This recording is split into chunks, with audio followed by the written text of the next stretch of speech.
On est heureux de vous retrouver ce matin. On veut la même chose, on veut louer le Seigneur, celui qui a transformé nos vies, le Tout-Puissant, Jésus-Christ. Ce matin, on invite le Seigneur Jésus dans nos louanges. On l'invite dans ce lieu. On veut le célébrer, on veut élever son nom. Amen.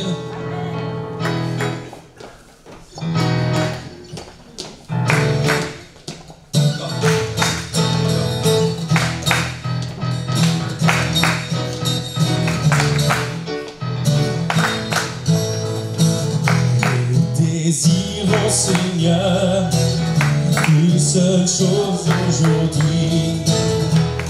Alors que nous chantons, viens transformer nos vies. Lève-toi, lève-toi, et viens dans ta gloire couronner nos louanges. Roi des rois, Dieu très saint, tout-puissant, oui bien,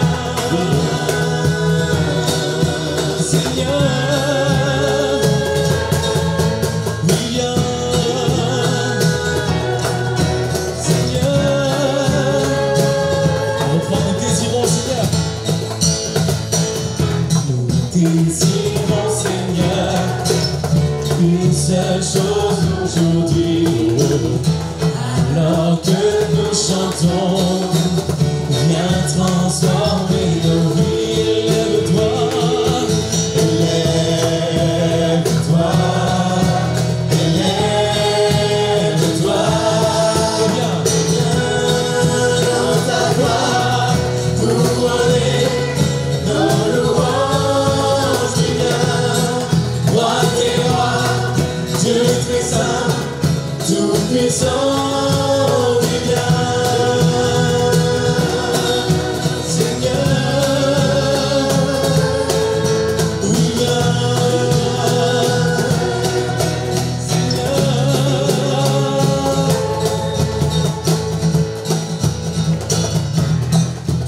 On va répéter, nous t'élevons par nos louanges. Nous t'élevons, nous t'élevons. Nous t'élevons par nos louanges. Nous t'élevons une fois. Nous t'élevons par nos louanges. Nous t'élevons encore. Nous t'élevons par nos louanges. Nous t'élevons par nos louanges.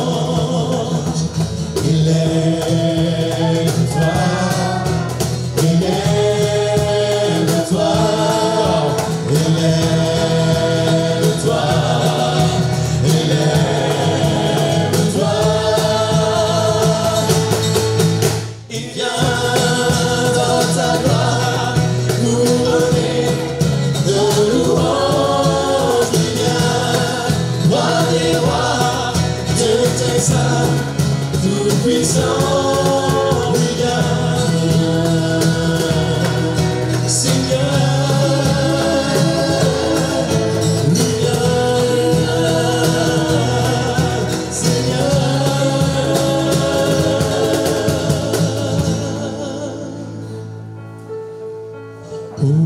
Hosanna, Hosanna, Hosanna,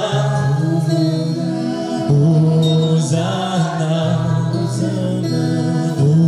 Hosanna, Hosanna, Hosanna, Hosanna, Hosanna. Tu pourras taire notre prière. Dieu est avec nous. Le vent, sa bannière. Ouvrons les portes au roi, au Dieu de gloire. Lançons des cris de joie. Laissons jaillir un chant de victoire. Hosanna, Hosanna, Hosanna, Hosanna. Encore, ouvrons les portes au roi, au Dieu de gloire. sont des cris de joie. Ils sont jaillis un chant de victoire. Hosanna, Hosanna, Hosanna, Hosanna. Hosanna, Hosanna, Hosanna.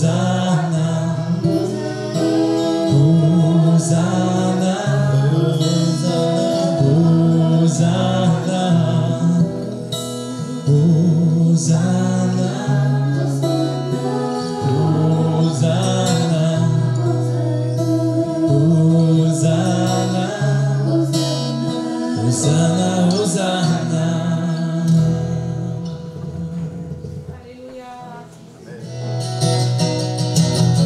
J'apporte plus qu'un beau chant. Chanter ne suffit pas pour répondre à ton appel. Les apparences sont trompeuses. Tu vois bien au-delà. Oh Dieu, tu sondes mon cœur. Je reviens au cœur de la louange. Tout est centré sur toi. Centré sur toi, Jésus. Et je renonce à tous mes faux semblants. Pour tout centrer sur toi. Centré sur toi, Jésus. Roi d'éternité, qui peut exprimer ce dont tu es dit. Bien que faible et pauvre, je te donne tout. Oui, prends toute ma vie.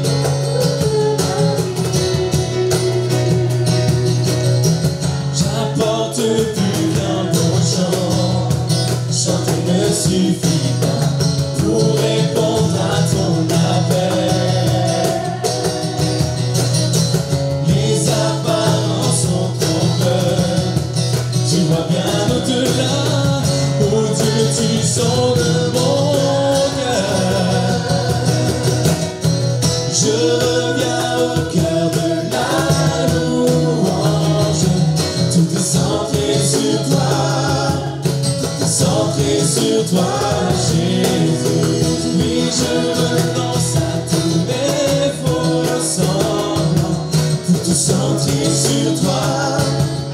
Centré sur toi, Jésus. Je reviens au cœur de la louange. Tout est centré sur toi. Centré sur toi, Jésus. Oui, je renonce à tous mes faux semblants. Pour tout centrer sur toi. Centré sur toi, Jésus. Oui, Seigneur Jésus, on veut tout centrer sur toi ce matin. C'est auprès de toi que nous nous sentons bien. Tu nous combles de bénédictions, Seigneur. Et tu nous remplis de ta paix, de ta joie. Tu es notre raison de vivre, Seigneur, et pour toujours, ben, nous voulons t'adorer. Prochain chant dit, si je vis, Seigneur, c'est pour t'adorer. Pour le proclamer au croire ces paroles. On le chante de tout notre cœur.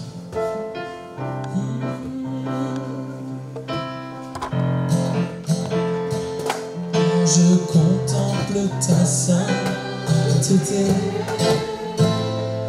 Et quand je contemple ta beauté, et quand toutes les choses pâlissent à ta lumière,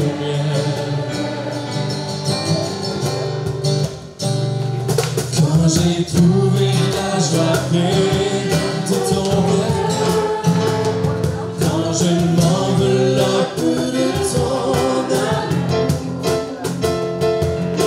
toutes les choses pâlissent à ta lumière. Oh, je t'adore, oui, je t'adore. Oh, si je vis, Seigneur, pour t'adorer.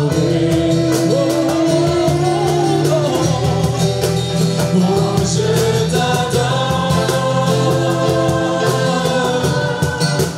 Oui, je t'adore. Oh, si je vis, Seigneur, c'est pour t'adorer. On prend quand je contemple. Quand je contemple ta sainteté, et quand je contemple ta beauté, et quand toutes les choses pâlissent à ta lumière, quand j'ai trouvé la joie vraie,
prosternez-vous devant votre roi, adorez-le de tout votre cœur. Faites-moi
Je voudrais vous parler ce matin de l'Église qui est le corps de Christ.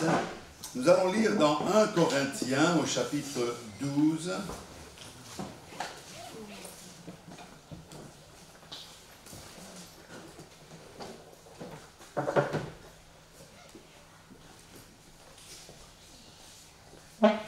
Nous lisons au verset 12.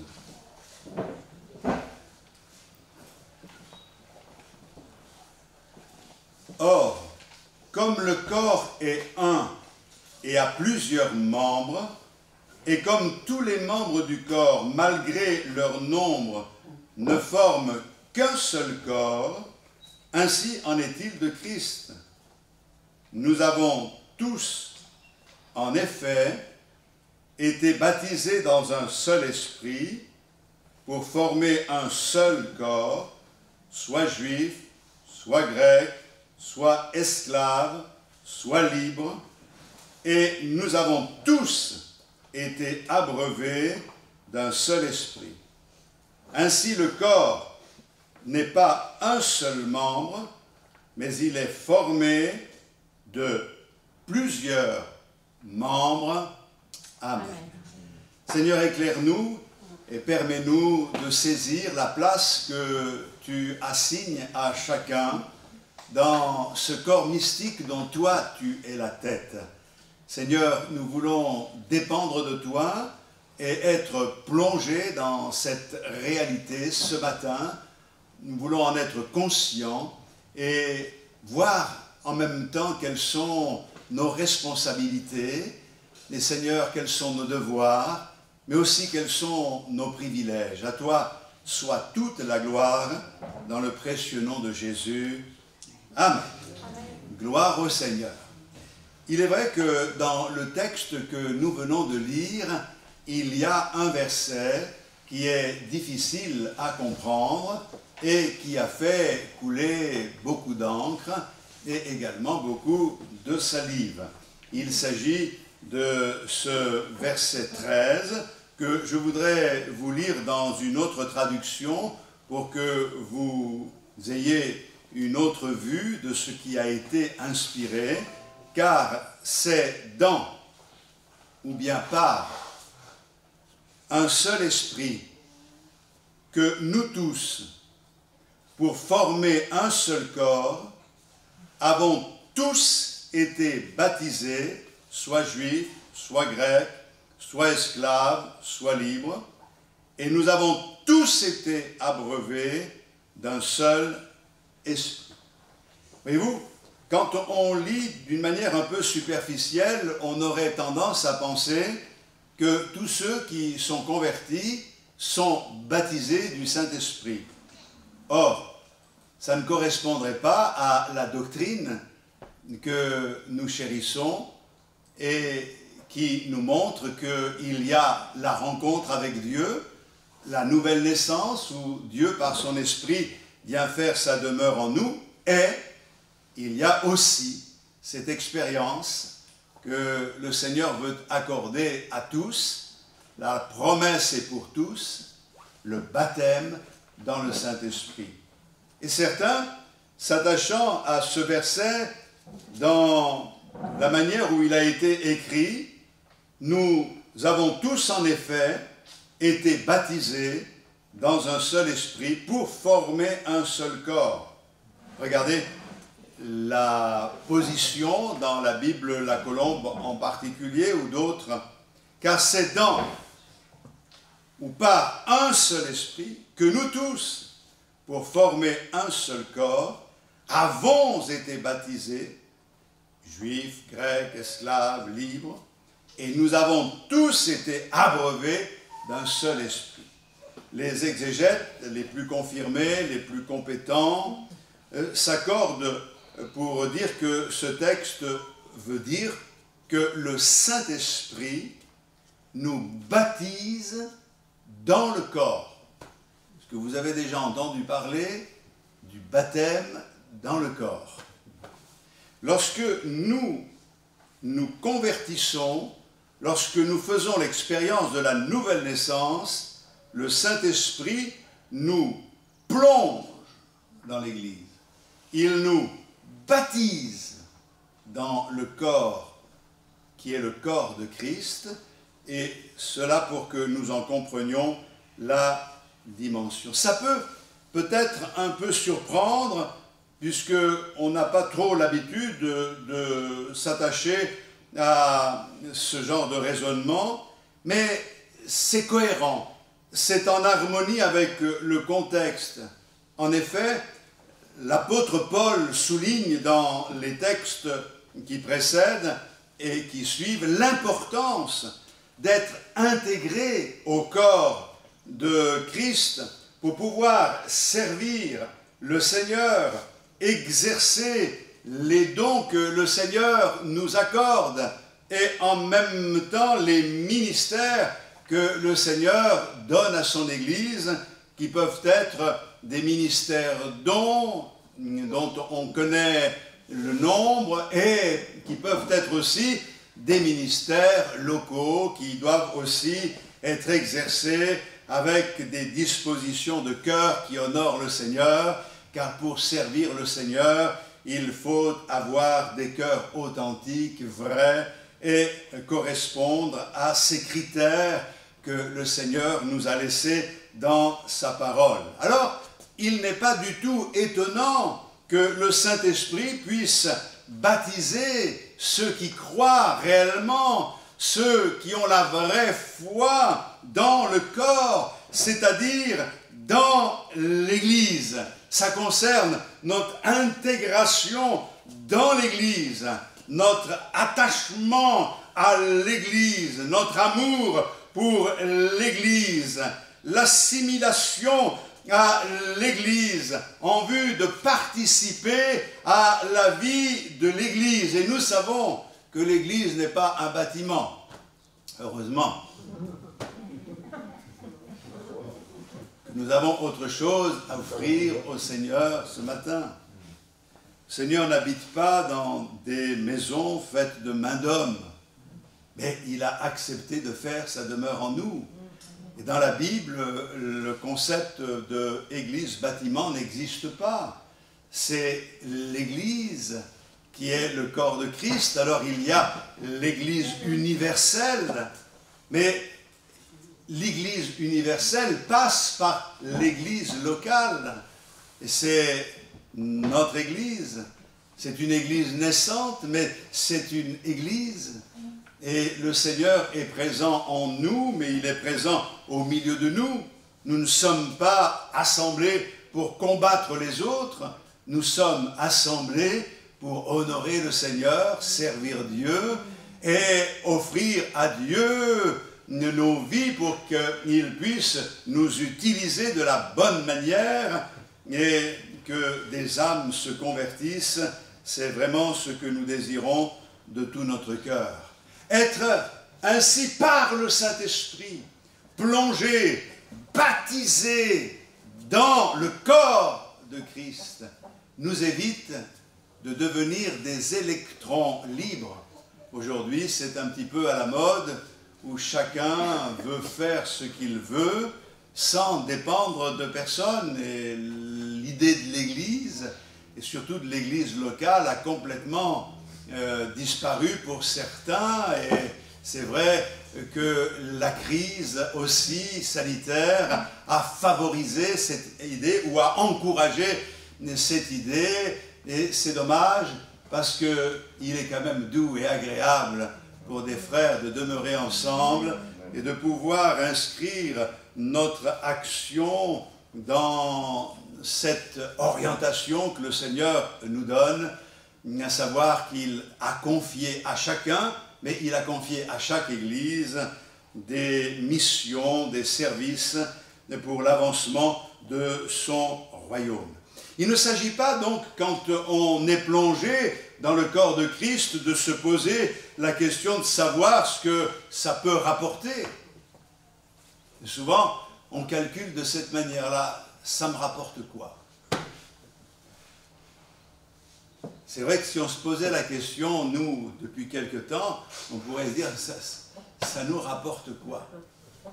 Mais la question, il faut la poser d'une autre manière. Ce n'est pas « ça me rapporte quoi », mais « de quoi ce corps a-t-il besoin ?» Je veux mettre le don que Dieu m'a donné au service du Seigneur dans l'Église.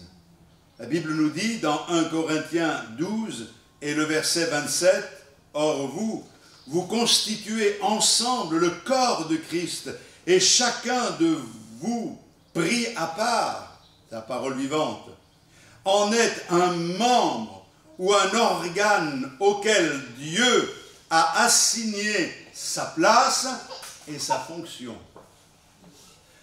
L'idée, c'est le corps qui a plusieurs membres, mais tous ont une place et tous sont utiles, mais un membre n'est pas un corps, mais c'est l'ensemble des membres qui forment le corps. Et Dieu donne à son Église différents membres pour correspondre à des besoins, afin que ensemble, comme des organes auxquels Dieu assigne une place et une fonction, nous puissions servir le Maître de tout notre cœur. La vie chrétienne a du sens et de l'intérêt dans la mesure où nous sommes immergés dans le corps, où nous sommes baignés dans l'Église. Nous ne pouvons pas penser à l'Église uniquement en forme de dimanche matin. Dimanche matin, ok, c'est le culte, c'est l'Église. Mais tout le reste de la semaine, on doit être baigné dans ce corps. On fait partie de ce corps. On prie les uns pour les autres. Et c'est vrai que c'est bon de se retrouver aussi pour être baigné dans la communion fraternelle. On le dit dans le domaine profane, j'ai fait un bain de foule. Bon, on n'en fait pas beaucoup en ce moment, hein. Mais on a besoin de comprendre cette expression-là.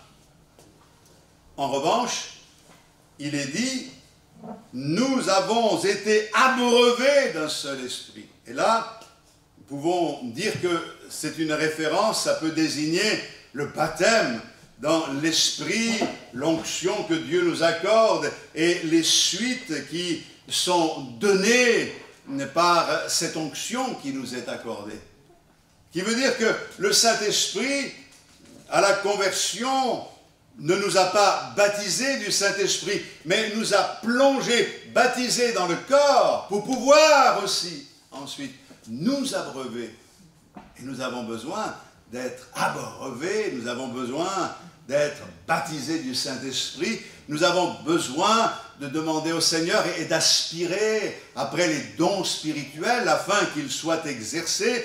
Et nous voulons voir la gloire de Dieu et que Dieu confirme sa parole par des signes, des prodiges, des miracles et que la gloire lui revienne. Alléluia. Mais je vais un peu compliquer les choses. Non pas que je veux le faire exprès, mais dans Jacques au chapitre 2, le verset 26, il est dit « Comme le corps sans âme est mort,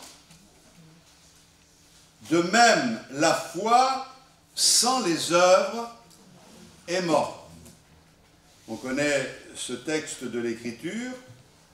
Comme le corps sans âme, ou on peut traduire sans esprit, ou on peut traduire sans le souffle, est mort. Vous vous souvenez que lorsque Eutychus est tombé de la fenêtre et que l'apôtre Paul s'est approché, il a dit « Ne vous inquiétez pas, son âme est encore en lui. » C'est-à-dire qu'il était bien mort, mais son âme ne s'était pas encore détachée. Et tant que l'âme ne s'est pas détachée, on pourrait dire qu'il y a encore de l'espoir. Ceci pour dire que le texte désigne le corps humain, et quand le souffle de vie est parti, alors ce corps est sans vie, il est mort. Et Jacques fait un parallèle avec la foi. Et il dit, la foi, si elle n'est pas accompagnée des œuvres de la foi, elle est morte. Et une foi morte, c'est une foi qui ne vit pas. C'est une foi qui est inutile. Si elle n'est pas accompagnée des œuvres qui doivent accompagner impérativement la foi, elle est morte. Alors, nous pouvons, nous, faire aussi un parallèle. Parce que nous avons dit que l'Église est un corps. Mais si l'Église n'a pas le souffle, si la foi de l'Église n'est pas accompagnée des œuvres que Dieu attend de son Église, l'Église est morte. Nous devons donc prendre conscience que le fait de se réunir ensemble, le fait d'avoir une carte de membre n'est pas suffisant. Dieu attend de nous autre chose. Il attend de nous que nous soyons un corps qui vit. Et la vie, ce n'est pas la gesticulation. La vie, c'est vraiment ce que le Seigneur a mis en nous. Des fleuves d'eau vive jailliront de leur sein jusque dans la vie éternelle. On va lire dans Romains au chapitre 12, le verset 4. « Car comme nous avons plusieurs membres dans un seul corps, et que tous les membres n'ont pas la même fonction, ainsi, nous qui sommes plusieurs, nous formons un seul corps en Christ, et nous sommes tous membres les uns des autres. » Ces membres-là sont pleinement immergés, baptisés dans la vie de l'Église locale et dans son activité. Et l'apôtre Paul le dit d'une manière très claire. Je reviens à 1 Corinthiens au chapitre 12, et cette fois-ci, le verset 15. « Si le pied disait, parce que je ne suis pas une main, je ne suis pas du corps, ne serait-il pas du corps pour cela ? Et si l'oreille disait, parce que je ne suis pas un œil, je ne suis pas du corps, ne serait-elle pas du corps pour cela ? Si tout le corps était œil, où serait l'ouïe ? Et s'il était tout ouïe, où serait l'odorat ? » C'est-à-dire que les membres qui vivent doivent s'accepter les uns les autres. Ils doivent accepter leur place et ils doivent accepter la différence. Parce que nous ne sommes pas pareils et nous ne sommes pas appelés à la même chose. Même si toute cette différence doit être accomplie dans l'unité. Il n'y a qu'une seule tête au corps. Heureusement. Imaginez que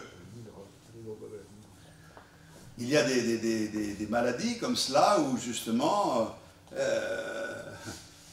la personne peut avoir deux personnalités et ça complique parce que c'est un conflit permanent ou épisodique dans sa vie, c'est difficile.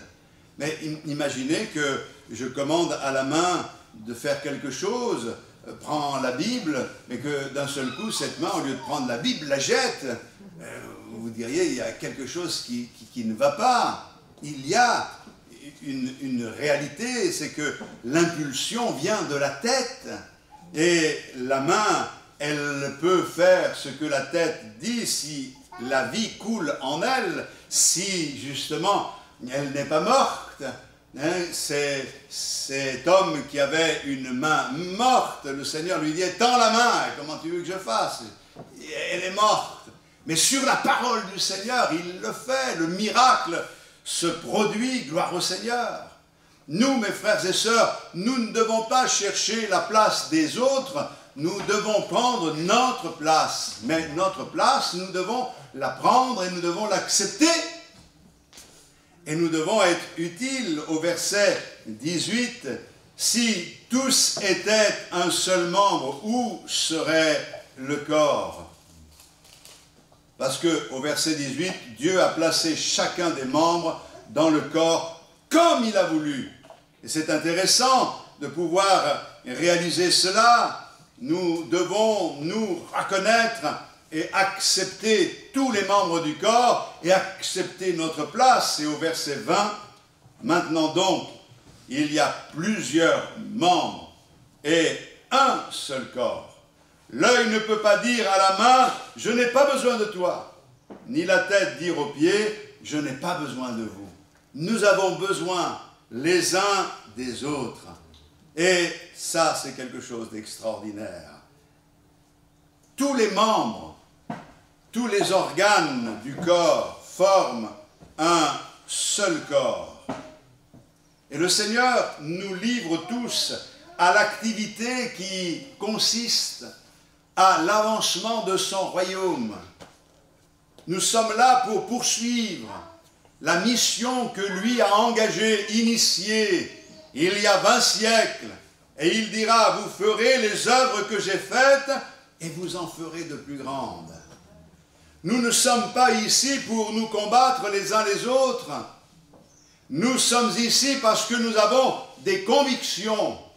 Et ces convictions qui nous amènent dans la communion fraternelle, c'est que nous avons en commun le fait que nous rejetons ce qui est contraire à la parole de Dieu. Nous ne sommes pas parfaits et nous ne voulons pas que certains pensent que nous le pensions. Nous sommes imparfaits et nous avons toutes sortes de défauts. Je suis conscient que j'ai tant de progrès à faire. Quelquefois on considère les hommes et on dit mais ces hommes-là ils sont parfaits. Peut-être qu'on le pense du serviteur de Dieu, mais demandez à ma femme, elle vous dira que je ne suis pas parfait. Elle vit avec moi tous les jours. Nous sommes imparfaits, mais nous aspirons à quelque chose qui correspond à l'exigence de Dieu. Et si l'Église dérape, s'éloigne de la réalité, alors il faut se poser la question, si le corps sans souffle est mort, si la foi sans les œuvres est morte, l'Église qui n'accomplit pas les œuvres pour lesquelles elle a été choisie, ou laquelle elle a été choisie, alors il faut savoir qu'elle meurt. Si son âme est malade, si elle n'est pas en bonne santé, alors cela va occasionner toutes sortes de difficultés. Si mon âme est souffrante, malade, si elle n'est pas entretenue, alors sa situation spirituelle va devenir très vite préoccupante. Si nous n'avons plus d'âme, alors nous sommes morts. Cette absence de réalité spirituelle peut être remplacée par toutes sortes d'artifices.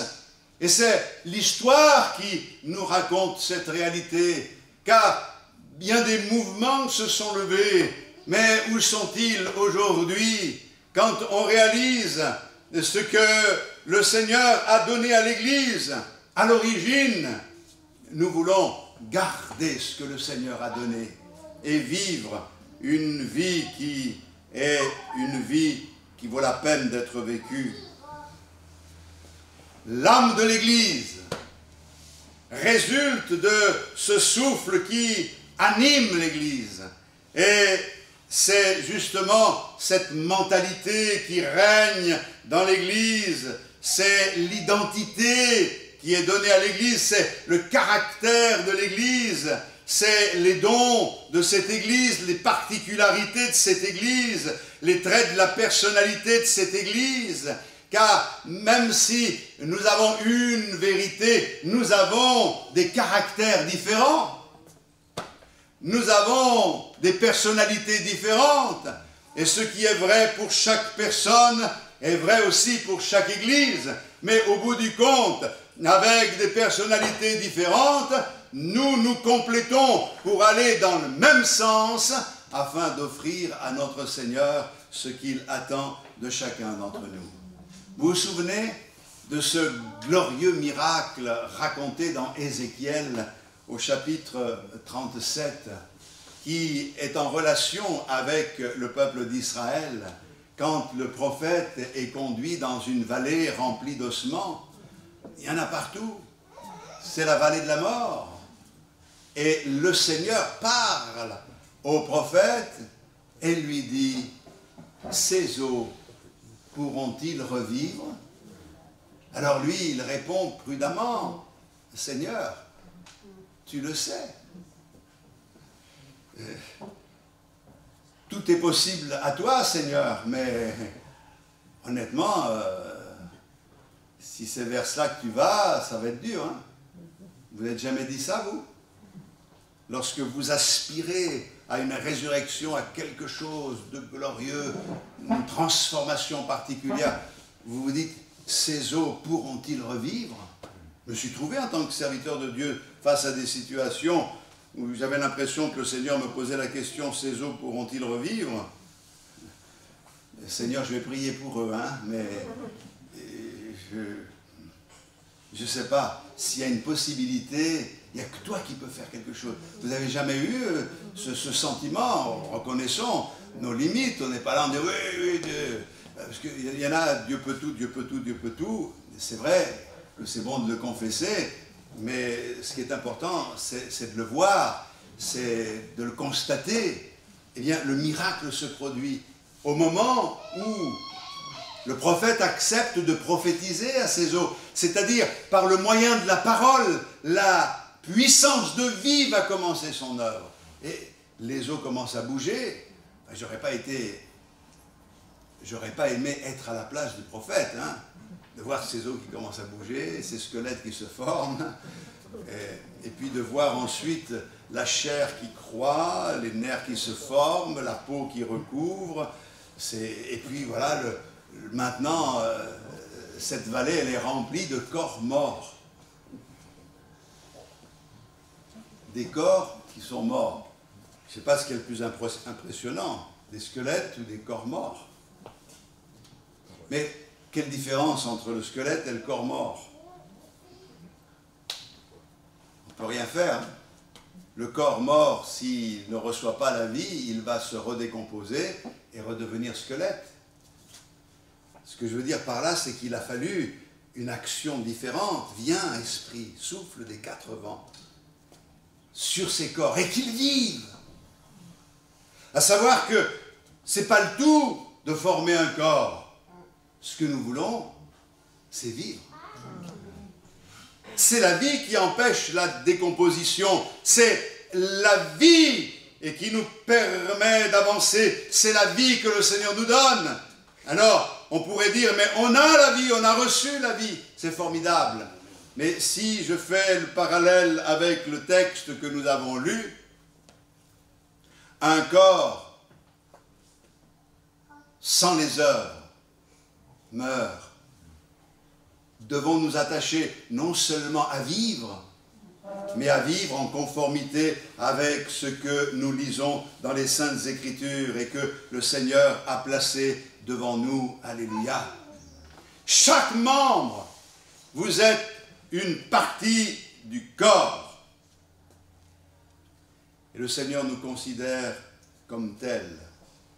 Alors, notre Église a-t-elle une âme? Si elle a une âme, quels sont les traits de caractère de cette âme qui forme l'Église? Quelle est la mentalité? Je crois qu'il faudrait que l'on se rapproche les uns des autres dans la réalité spirituelle, comme on est en train de le faire avec d'autres églises, de se rapprocher pour n'avoir qu'un seul désir dans cette période de la fin des temps, c'est que le Seigneur soit glorifié et qu'il nous trouve veillants une église qui est attachée à la parole de Dieu, qui vit de la parole de Dieu et qui enseigne la parole de Dieu. Et pour cela, il faut que ce qui caractérise l'Église, cette mentalité, ce qui fait que cette Église a une âme, doit se traduire par des œuvres. Et la première des œuvres, c'est que l'Église doit être une Église croissante, une Église qui évangélise, une Église qui proclame le message de l'Évangile. Alors on a bien été freiné pendant quelques mois, mais on a continué à parler du Seigneur. On veut continuer à proclamer le message de l'Évangile en nous donnant les moyens de le faire. Nous voulons que les âmes s'attachent à l'Église, mais non pas de la mauvaise manière. Je vais être le plus clair possible. On peut s'attacher à une Église pour différentes manières, pour différentes choses. On peut s'attacher à une Église parce qu'il y a une ambiance qui nous plaît. On peut s'attacher à une Église parce qu'il y a des personnes qui sont charmantes et qui s'occupent de nous. Il y a toutes sortes de réalités. Mais si on s'attache à l'Église parce que dans cette Église, il y a la marque de la sainteté, de la vérité, s'il y a l'attachement à la parole de Dieu, s'il y a vraiment un amour sincère pour Dieu, qui se traduit aussi par un amour pour les âmes, alors on s'attache à l'Église pour des bonnes raisons. On ne se pose plus la question, qu'est-ce que ça me rapporte, mais qu'est-ce que je pourrais apporter de plus, parce que je suis attaché à cette Église. Et je voudrais que les pécheurs qui sont dehors s'attachent à l'Église, non pas à cause d'une ambiance. Et on ne sait plus quoi faire pour que les gens viennent dans les églises, et on arrive à les attirer par toutes sortes de moyens. Mais ce n'est pas parce qu'on attire des gens dans des églises qu'on les fait entrer dans le ciel. Pour que les âmes aillent dans le ciel, il faut qu'ils passent par la nouvelle naissance. Il faut qu'il y ait une sincère et authentique repentance. Et ça, c'est très important. Nous devons vivre dans la communion. Et la communion, c'est avoir en commun. Il arrive un moment où, c'est vrai, il faut que les choses soient claires. Il y a des choses qu'on ne peut pas accepter parce qu'elles déshonorent le Seigneur. Il y a des choses qu'on ne peut pas recevoir parce qu'elles ne construisent pas. Ce n'est pas pour cela que l'on combat les hommes. Comprenons-nous bien. On ne combat pas les hommes. On préserve ce que Dieu nous a donné. Garde ce que tu as reçu. Garde le bon dépôt. Et le Saint-Esprit, lui, nous donne la force de garder le bon dépôt en développant cette sensibilité spirituelle. Et nous avons besoin, jour après jour, de nous placer devant le Seigneur et de nous remettre en question afin que Dieu, dans sa grâce, nous aide à avancer. Alléluia. Alors, je voudrais laisser sur votre cœur cette réalité. L'Église, sans les œuvres, sans ces œuvres, ne parle pas uniquement des actions sociales qui doivent découler des œuvres, mais sans la mise en pratique de la parole de Dieu, elle est morte. Tu dis que tu es vivante, mais tu es morte. Voilà ce que dit l'ange à l'Église.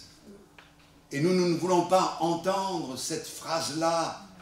Nous voulons, avec beaucoup d'humilité, venir au Seigneur pour dire merci pour ta vie. Permets-nous de nous organiser, d'être dans l'ordre, de pouvoir faire les choses de la bonne manière afin qu'en toute occasion, tu sois honoré et glorifié. Seigneur, nous ne sommes pas là pour te dire donne, donne, donne et donne-moi encore, mais tu nous as déjà tellement donné que nous venons à toi pour t'offrir nos vies comme un sacrifice vivant. Quel est le culte que le Seigneur attend de nous? Le culte raisonnable, pas le culte extraordinaire, mais le culte raisonnable, c'est l'offrande de notre vie. Nous voici pour te servir. Alors on va louer le Seigneur pour la place qu'il nous donne. Et nous prions pour que d'autres s'ajoutent à l'Église. Alléluia, gloire à toi Seigneur. voulons te remercier parce que dans ta parole, nous avons toutes sortes de réponses. Les choses sont établies d'une manière claire. Et lorsque le cœur est bien disposé, alors on peut comprendre ce que toi, dans ta parole, tu nous donnes. Et comme révélation, nous voulons nous attacher à ta personne et nous voulons dépendre les uns des autres. Nous ne sommes pas l'Église à nous seuls, mais ensemble, nous formons le corps de Christ. Nous sommes unis avec ceux qui marchent dans tes voies, qui continuent à te servir sincèrement. Et nous prions pour tous ceux qui se sont un peu éloignés ou beaucoup, de les ramener dans le droit chemin et de permettre que le souffle de l'Esprit vienne pour réveiller chacun, afin de ne pas trouver des corps morts lorsque tu reviendras, mais une Église qui est debout, qui veille, une Église qui avance, une Église qui construit, une Église qui bâtit. Et Seigneur, nous avons devant nous une charge, une mission tellement importante. Alors, Seigneur, aide-nous et donne-nous les moyens d'aller jusqu'au bout. Et qu'à toi en revienne toute la gloire dans le précieux nom de Jésus, car nous sommes là pour t'offrir un culte en esprit, en vérité. Amen. Gloire à toi, Seigneur. Alléluia. Nous continuons à louer le Seigneur pendant quelques instants. Les musiciens vont revenir se placer, le chantre aussi, et puis nous allons partager la Sainte Seine et réaliser que le Saint-Esprit est venu pour nous plonger dans le corps. Et nous voulons être plongés dans la réalité que nous sommes au service de Dieu. Et en même temps, Seigneur, abreuve-nous ce matin. Nous avons soif ce matin. Abreuve-nous ce matin. Gloire à Dieu. Chantons Me voici.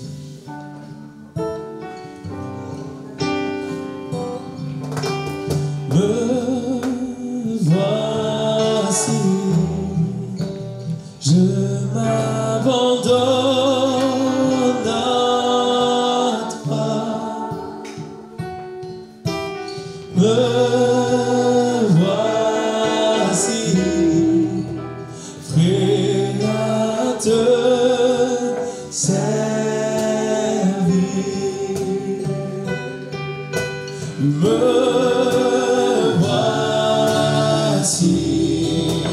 Je m'abandonne à toi. Me voici, prêt à te servir.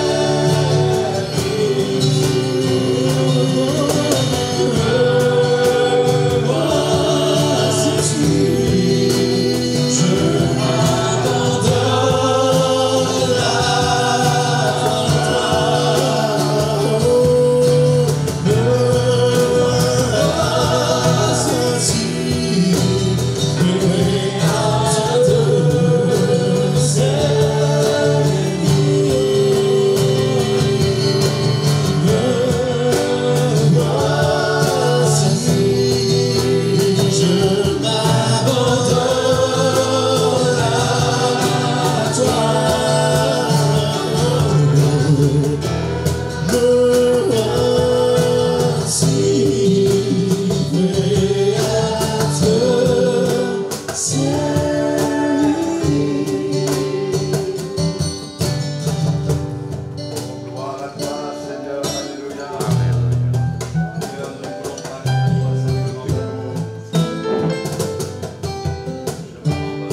J'ai la vie de Dieu en moi.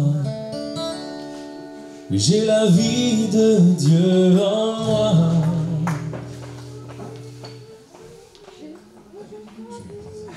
Plus rapide? J'ai sa nature et sa capacité. Oui, j'ai la vie de Dieu en moi. Oui, j'ai la vie de Dieu en moi.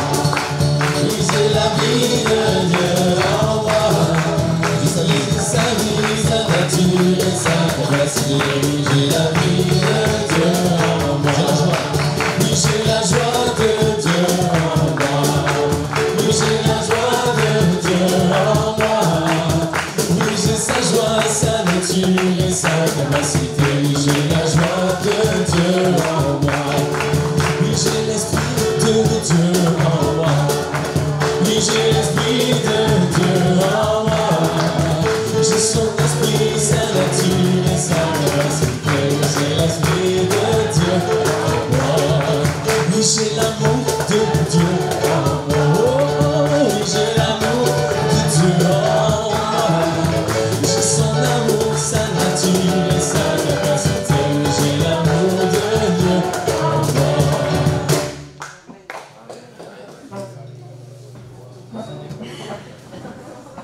J'ai envie d'en chanter un dernier. Oui, je veux être ton témoin.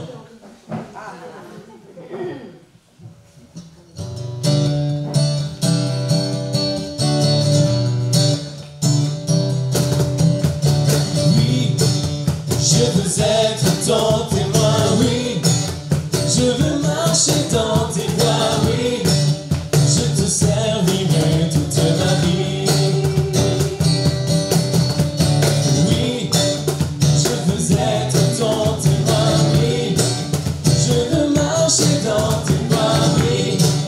Je te servirai toute ma vie. Te louer, te célébrer, parler de toi autour de moi, proclamer au monde entier que le salut est en Jésus. Je veux être ton témoin, oui. Je veux marcher dans tes pas, oui. Je te servirai toute ma vie. Oui, je veux être ton témoin, oui. Je veux